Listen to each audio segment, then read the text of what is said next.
এখন আমাদের তারুণ্যের অহংকার তারেক রহমান, আমাদের লিডার, আমাদের বড় ভাই।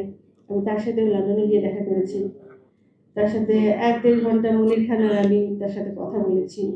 তো আমি বের হয়ে, আমি মিটিং শেষে আমরা বের হয়ে মনিরকে আমি একটা কথা বললাম এবং সবাইকে বললাম, মনির মনে আছে তোমার যে এই ভদ্রলোকের সাথে যে 10 মিনিট কথা বলবে তাকে তার ভালো লাগতেই হবে, তার প্রেমে সবাই পড়বে, তাকে তার ভালো লাগতে হবে।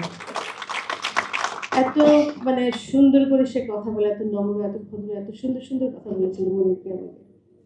সেই থেকে কিন্তু আমার আরো মানে মানে বিএনপি আমার সব কিছু। তা আমরা গত 15-16 বছর দেশে সত্যি আমরা কোথাও কাজ করতে পারিনি, না কোনো সরকারি লেভেলের কোনো কাজ, বিটিভিতে তো নাই। সেই জন্য আমরা কিছু কিছু অনেক সময় দেশের বাইরে গিয়েছি, থেকে গেছি।